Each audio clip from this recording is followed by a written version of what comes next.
recording? No? Okay. Okay, guys, today we're going to learn about the difference between variables in mathematics equations. And this is going to be stuff that we're going to build on stuff that you guys learned in pre-algebra. So you guys remember everything we did from last year with Ms. Johnson? Yeah. Okay. So we're going to start with that. The first thing we're going to do is watch a video, though, so we can see a little bit more about algebra.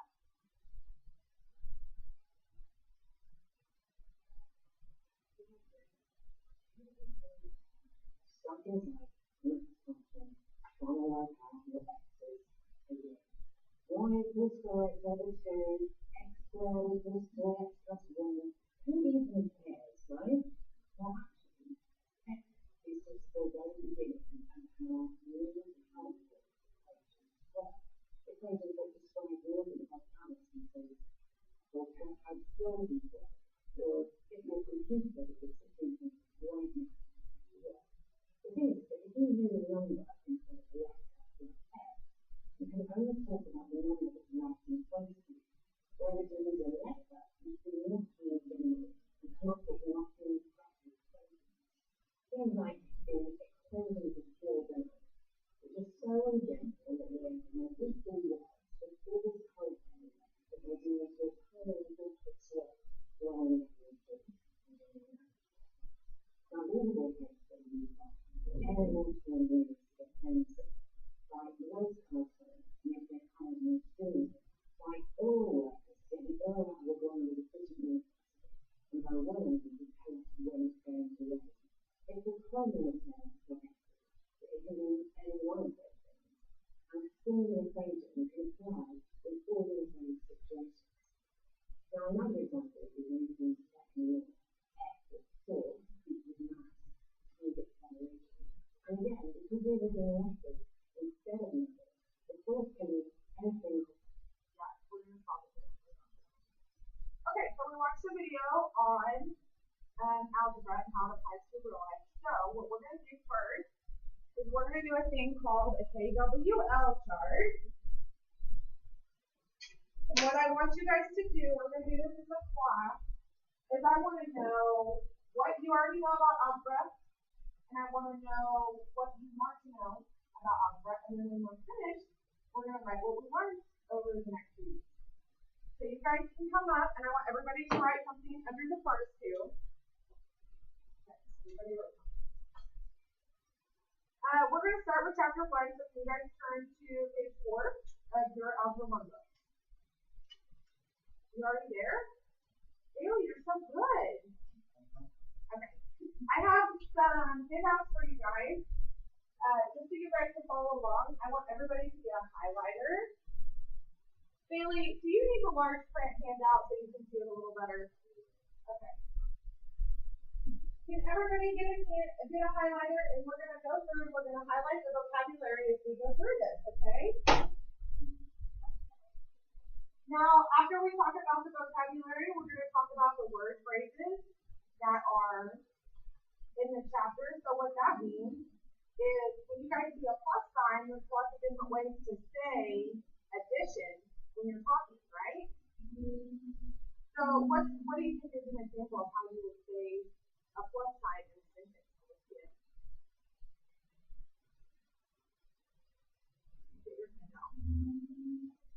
So these are the words that you use for addition. How would you say addition?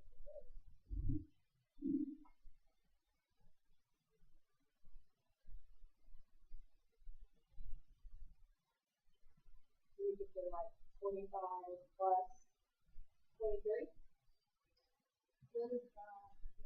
Okay, so 25 plus 23. So the word plus means, okay. Now that you guys understand that word phrases translate into algebraic expressions, we're going to do some practice problems. So on the first page of your handout, there's going to be some practice problems.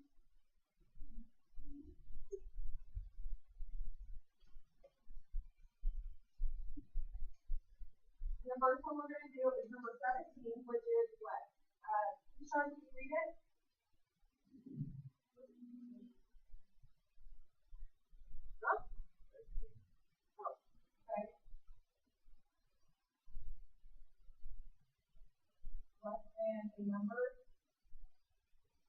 What's the number? Okay, so what we're going to learn is how are we going to write that into a math problem like 1 plus 1? How do you think you write it?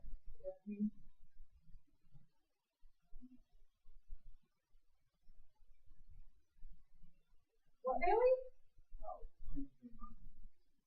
23 minus 9 is. Good job, Bailey.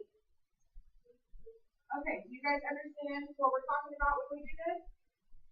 Okay, so now we have to go the other way. So we're going the other way. If I write 3t, how would I write that out into a worded expression?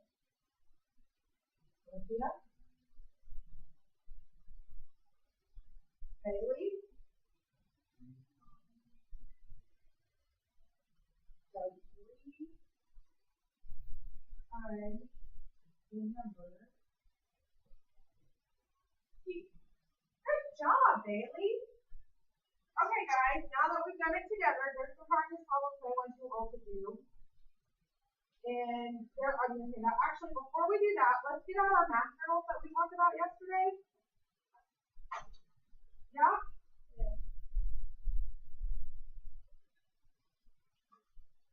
You need the math journal. Everybody need a math journal?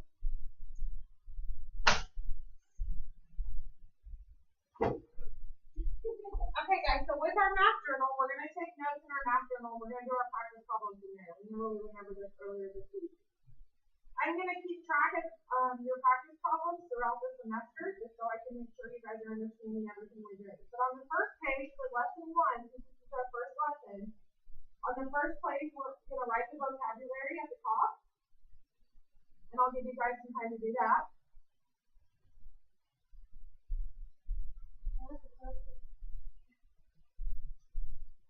Absolutely.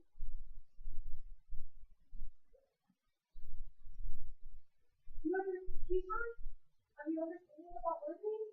Oh, okay, good.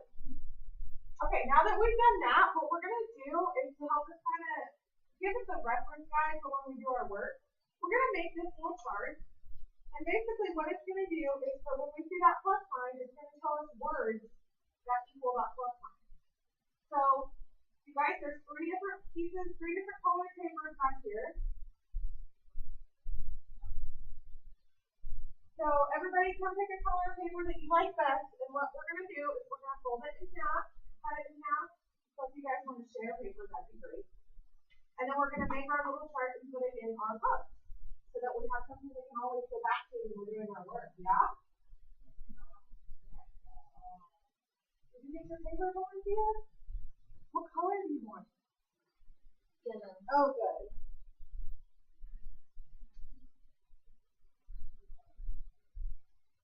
Okay, now that we've made our chart, and you guys have a little bit better understanding of what's going on, I want you guys to start on the practice problems that are on your handout. And I'm going to come around and make sure and help you guys with any questions that you might have, okay?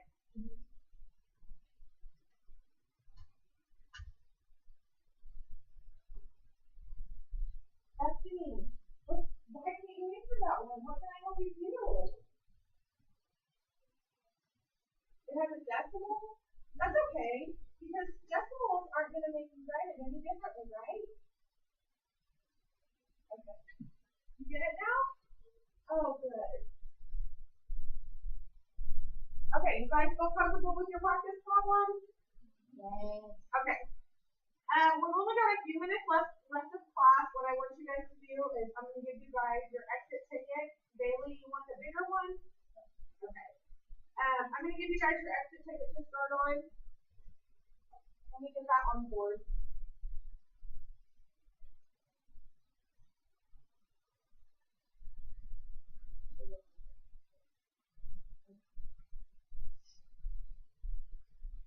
Okay, so we talked about exit tickets earlier this week before we got started. What you guys are going to have a few questions every day that I want you to answer. Just says a little bit about what we did during the day. So on Monday, will you put the date on there and then go ahead and answer these 3 questions and then hold on to this and turn it in to me on Friday, okay? And you guys, there's also a place on your exit ticket where you can write to me, and I'm the only one that will see it. And what I want you guys to do is to tell me what's one thing that you want to learn next week. If there's something that bothers you about what we did this week, or if there's something that you really think is going to be interesting. So I want you to write one thing that you want to learn next week, and I also want you to tell me what I need to know about this week's lesson. So you guys feel free to tell me if I did something in a way that you don't like, or if you needed more time with a certain part of the lesson from the week. So on Friday, I'll give you a little extra time to do your extra ticket, so you can tell me some of that, okay? Okay. And you guys have some homework for tonight. Bailey, you want the big one? Yeah. Okay. You guys have 10 questions I need you to do tonight, and make sure you bring them back in. Everything will be due on Friday, so that nobody has to feel like you have to have it all done by tomorrow. We can work on anything that you're having trouble with tomorrow, okay? Bye, guys!